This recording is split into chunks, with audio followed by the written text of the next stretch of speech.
Hello, welcome back student Ni Patel. ધોરણ 10 વિજ્ઞાન, પ્રકરણ 7 નિયંત્રણ અને સંકલન, ભાગ 1. અગાઉના ભાગની અંદર આપણે સજીવોની જૈવિક ક્રિયાઓ વિશે માહિતી મેળવી અને જાણી. હવે આ પ્રકરણની અંદર સજીવોની અંદર પર્યાવરણમાં થતા ફેરફારો સામે સજીવો કેવી રીતે એને અનુરૂપ પ્રતિચાર એટલે કે પ્રતિસાદ આપે છે અને એનું નિયંત્રણ કેવી રીતે થાય છે એની વાત આપણે આ પ્રકરણમાં કરીશું. તો આ ભાગની અંદર આપણે પ્રાણીઓ, ચેતાતંત્ર, ચેતાકોષ, પરાવર્તી ક્રિયા અને પરાવર્તી કમાન અને માનવ મગજના મુદ્દાઓની ચર્ચા કરીએ. તો પ્રત્યેક સજીવોના કેટલાક હલનચલનો વૃદ્ધિ સાથે સંકળાયેલા હોય છે, તો કેટલાક સજીવોના હલનચલનો વૃદ્ધિનું કારણ હોતા નથી. આપણે વાત કરીએ કે કોઈ એક વનસ્પતિનું બીજ અંકુરિત થાય છે, તો એને વૃદ્ધિ સાથે સંકળાયેલું આપણે કહીએ છીએ.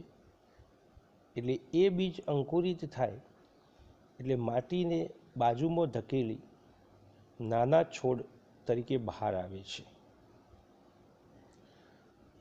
બીજી એક આકૃતિ છે કે ફળ. તો એની અંદર જેમ જેમ ફળ મોટું થાય એમ એની અંદર રંગ પરિવર્તન આવે છે. એ પણ વૃદ્ધિ સાથે સંકળાયેલ છે. પણ મોટાભાગના પ્રાણીઓ અને એમના હલનચલનો એ વૃદ્ધિનું કારણ હોતા નથી. દાખલા તરીકે ઘોડો દોડે છે, ચાલે છે, માનવ હલનચલન કરે છે, નૃત્ય કરે છે, તો એ વૃદ્ધિ સાથે સંકળાયેલ નથી. એટલે કે સજીવો પર્યાવરણમાં થતા ફેરફારો સામે ચોક્કસ પ્રતિચાર એટલે કે પ્રતિસાદ આપે છે, જેનો કોઈ ચોક્કસ હેતુ હોય છે. એટલે કે જે તે સજીવ એની આજુબાજુના પર્યાવરણની અંદર જે કંઈ પરિવર્તન થાય, ફેરફાર થાય, તો એ ફેરફાર કે પરિવર્તનને એ પ્રતિચાર એટલે કે વળતો સંદેશો, પ્રતિસાદ આપે છે. તો એના માટે કોઈ ચોક્કસ હેતુ હોય છે. આકૃતિની અંદર આપણે જોઈએ છીએ કે બિલાડી દોડે છે, તો દોડવા માટેનું કારણ, હલનચલન એ કોઈ હોઈ શકે કે એને ઉંદરને જોયો હોય અથવા તો કોઈ બીજા હેતુ માટે દોડતી હોય. બાળક હિંચકો ખાય છે, તો એ આનંદ પ્રમોદ માટે ખાતો હશે, એને વૃદ્ધિ સાથે કોઈ સંકલન નથી. ભેંસ વાગોળે છે, તો એ ખોરાકના નાના ટુકડાઓમાં રૂપાંતરિત થાય અને સરળતાથી પાચન થઈ શકે. આપણી આંખ પર જ્યારે કોઈ તેજ પ્રકાશ આપાત થાય ત્યારે આપણી આંખની કીકી પહોળી કે નાની થઈ જાય છે.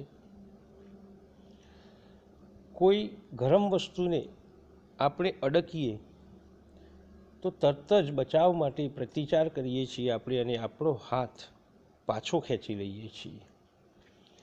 તો આ બધા ફેરફારો સામે સજીવ એ ચોક્કસ પ્રતિસાદ એટલે કે પ્રતિચાર આપે છે. તો પર્યાવરણમાં થતા પ્રતિચારો પ્રત્યે હલનચલનોનું ચોકસાઈથી નિયંત્રણ થાય છે. એટલે જુદી જુદી ક્રિયાઓ આપણા પૂર્વજ્ઞાન અને પરસ્પર એકબીજા સાથે સોંકળવામાં પણ આવે છે. અને આવી ચોકસાઈથી નિયંત્રણ અને સંકલન માટે જરૂરી છે એક તંત્ર જે આ નિયંત્રણ અને સંકલનનું કાર્ય કરે. એટલે પર્યાવરણમાં પ્રત્યેક પ્રતિચારની પરિવર્તનની પ્રતિચાર રૂપે એક યોગ્ય ક્રિયા ઉત્પન્ન થાય છે. આપણે એક સામાન્ય વાત કરીએ કે વર્ગખંડની અંદર મિત્રોની સાથે જ્યારે વિદ્યાર્થી વાત કરતો હોય ત્યારે મેદાનમાં જે બૂમો પાડતો હોય એની જગ્યાએ વર્ગખંડમાં ધીમે ધીમે વાતો કરે છે. તો એ સ્પષ્ટ છે કે એ ક્રિયા એ ઘટના પર નિર્ભર કરે છે અને તેને યોગ્ય પ્રતિચાર આપવા પ્રેરિત કરે છે.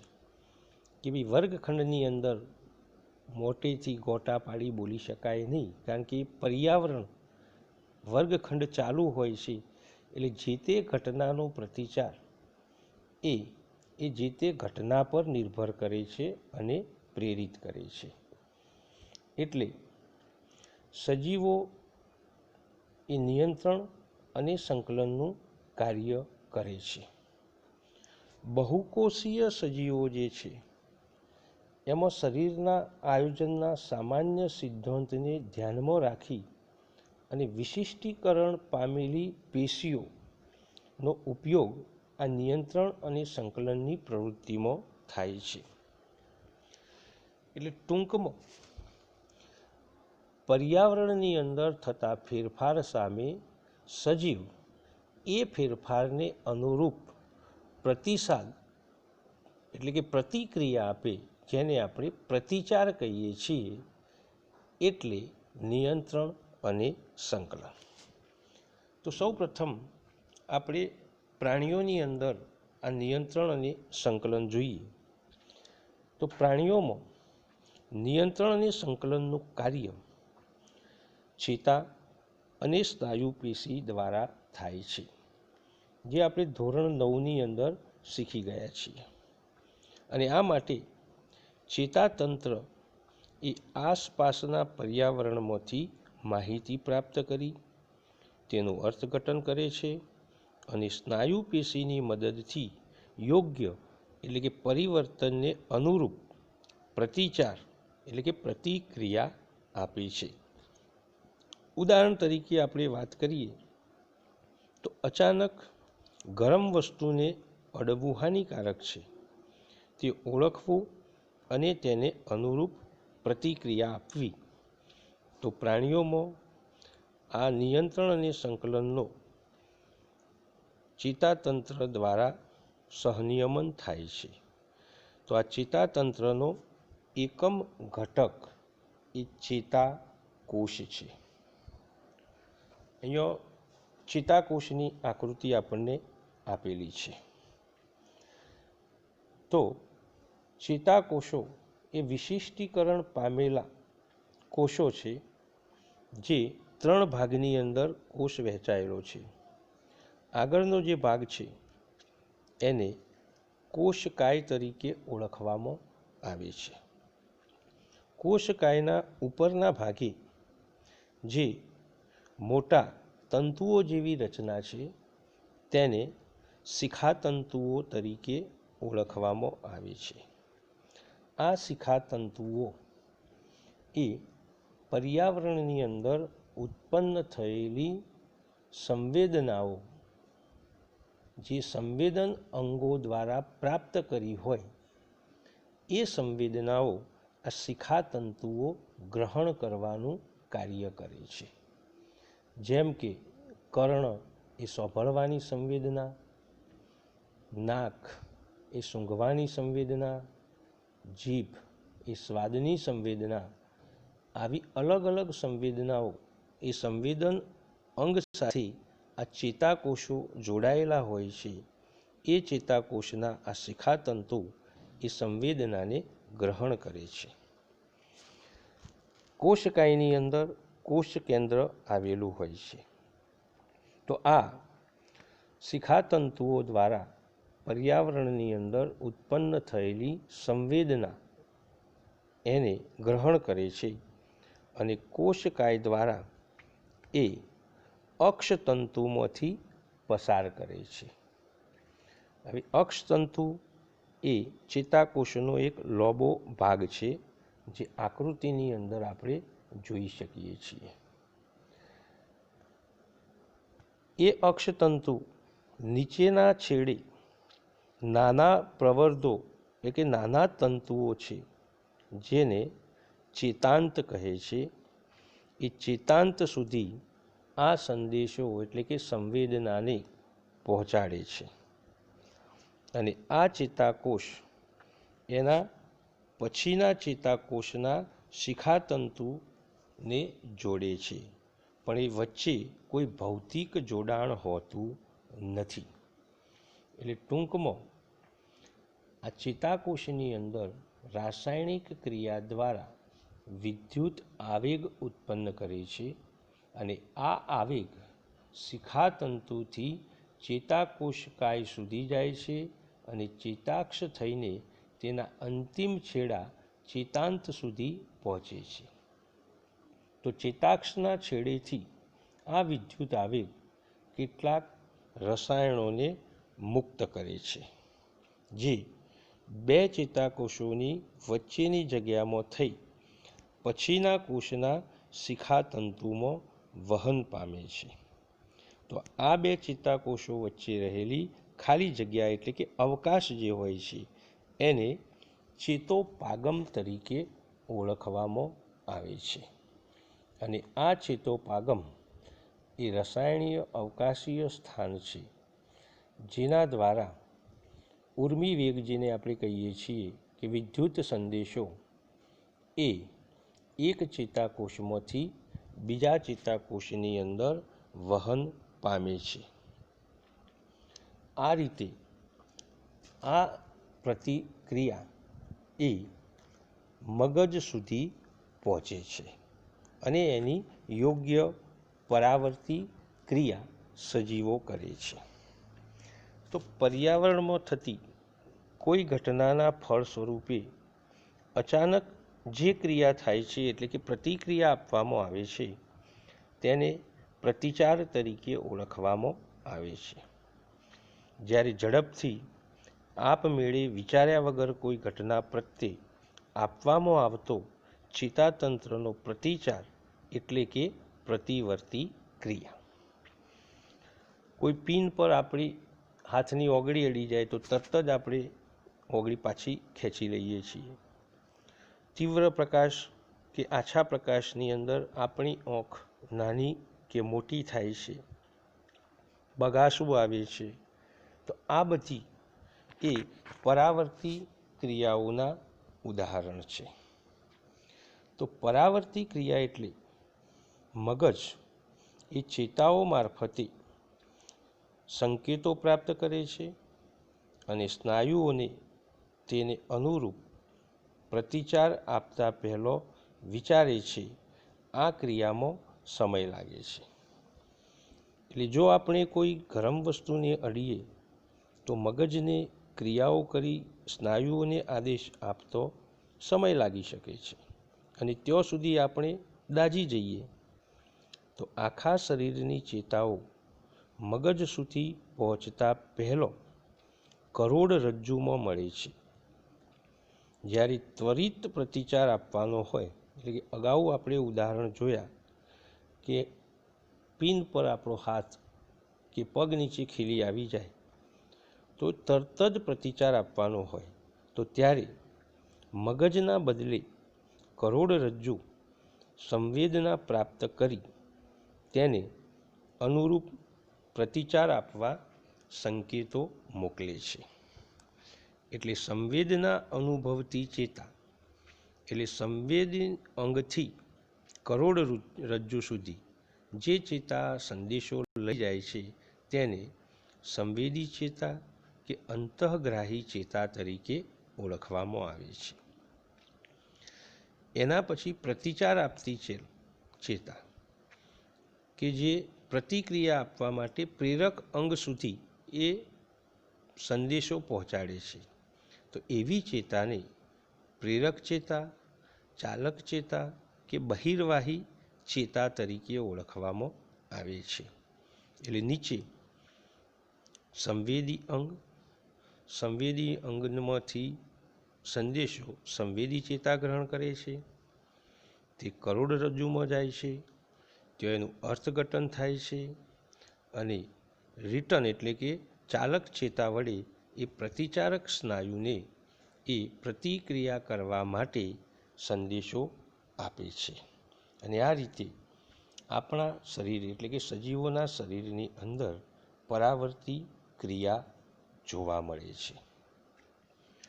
આ પરાવર્તી ક્રિયા એ પરાવર્તી કમાન સ્વરૂપે આપણે જોઈએ છીએ. એટલે એક એક્ઝામ્પલથી આપણે જોઈએ કે પરાવર્તી ક્રિયામાં સમાવિષ્ટ ઉર્મિવેગ એટલે સંવેદનાના વહનના માર્ગને પરાવર્તી કમાન તરીકે ઓળખવામાં આવે છે. આકૃતિની અંદર ગરમ વસ્તુને જ્યારે આપણો હાથ અડકે છે ત્યારે સંવેદનાગ્રાહી અંગ ત્વચા એના ચેતાકોષ દ્વારા આ સંવેદના એ કરોડરજ્જુ સુધી પહોંચે છે. એટલે એ સંવેદનાને કરોડરજ્જુમાં સંવેદી ચેતા મારફતે પહોંચાડવામાં આવે છે. કરોડરજ્જુ એનું અર્થઘટન કરે છે અને અર્થઘટન કરી અને ચાલક ચેતા દ્વારા જે તે પ્રતિક્રિયાત્મક અંગ હોય એટલે કે પ્રતિચાર આપવાનો હોય એ અંગના સ્નાયુઓને એ સંદેશો એટલે કે ઉર્મિવેગ આપે છે અને ત્વરિત એ સંદેશાના કારણે આપણે એ ગરમ વસ્તુ પરથી તરત જ હાથ પાછો ખેંચી લઈએ છીએ, જેને પ્રતિચાર તરીકે ઓળખવામાં આવે છે. તો આ રીતે સજીવોની અંદર ત્વરિત પરાવર્તી કમાન સ્વરૂપે યોગ્ય પ્રતિક્રિયા આપવામાં આવે છે. હવે આ માટે બહુકોષી ઉચ્ચ કક્ષાના સજીવોની અંદર એક વ્યવસ્થિત તંત્ર બનેલું હોય છે, જેને આપણે ચેતાતંત્ર કહીએ છીએ. અને એ ચેતાતંત્રનો મુખ્ય ભાગ છે મગજ. આ મગજ દ્વારા આ પ્રતિક્રિયાઓ આપવામાં આવે છે. તો માનવ મગજનો આપણે રચનાનો અભ્યાસ કરીએ. તો અહીંયા માનવ મગજની આકૃતિ આપેલી છે. તો માનવ મગજ એ શરીરનું મુખ્ય સંકલન કેન્દ્ર છે. એટલે મગજ, કરોડરજ્જુ અને ચેતાઓ ભેગા મળી અને ચેતાતંત્રની રચના કરે છે. આ ચેતાતંત્રના મુખ્ય ભાગ તરીકે મગજ આવેલું હોય છે. એટલે મગજ પણ ચેતાકોષોનું જ બનેલું હોય છે. એટલે શરીરનું મુખ્ય સંકલન અંગ એ મગજ છે. મધ્યસ્થ ચેતાતંત્ર એ મગજ અને કરોડરજ્જુનું બનેલું છે, જેનું કાર્ય શરીરના બધા ભાગોમાંથી એટલે કે સંવેદન અંગોમાંથી સૂચનાઓ એટલે કે સંદેશાઓ ઉર્મિવેગને પ્રાપ્ત કરી તેનું સંકલન કરવાનું અને યોગ્ય અર્થઘટન કરી નિશ્ચિત પ્રતિચાર આપવા સ્નાયુઓને સંદેશો મોકલવાનું કાર્ય કરે છે. તો આપણું મગજ ઘણી બધી સ્વૈચ્છિક ક્રિયાઓ એટલે કે ઐચ્છિક આપણી ઈચ્છા પ્રમાણે થાય છે. લખવું, વાત કરવી, નિર્ણય લેવો વગેરેમાં આપણે જે વિચારીએ છીએ, તો આ વિચારવાનું કામ મગજનું છે, જે ચેતાતંત્ર દ્વારા સ્નાયુઓને સંવેદના મોકલે છે. પરિઘવર્તી ચેતાતંત્ર એ મસ્તિષ્ક ચેતાઓ અને કરોડરજ્જુ ચેતાઓ દ્વારા મધ્યસ્થ ચેતાતંત્ર અને અંગો વચ્ચે સંપર્ક સ્થપાય છે. એટલે શરીરની અંદર ચેતાતંત્ર દરેક કોષ સુધી જોડાયેલું હોય છે. તો આ મગજના ભાગો વિશે આપણે જોઈએ તો માનવ મગજના મુખ્ય 3 ભાગ છે: અગ્ર મગજ, મધ્ય મગજ અને પશ્વ મગજ. અગ્ર મગજમાં 2 ભાગ આપણે બતાવીએ છીએ. બૃહદ મસ્તિષ્ક, જે સૌથી મોટો ભાગ છે, આકૃતિની અંદર કથ્થાઈ રંગનો આપણને જોવા મળે છે, 2 ભાગમાં વિભાજિત. બીજું થેલામસ અને હાઇપોથેલામસ. મધ્ય મગજમાં ચતુષ્કાયનો સમાવેશ થાય છે અને પશ્વ મગજની અંદર અનુમસ્તિષ્ક, સેતુ અને લંબ મજ્જાનો સમાવેશ થાય છે. તો આ મગજની રચનામાં મુખ્ય 3 ભાગ આપણે જોયા.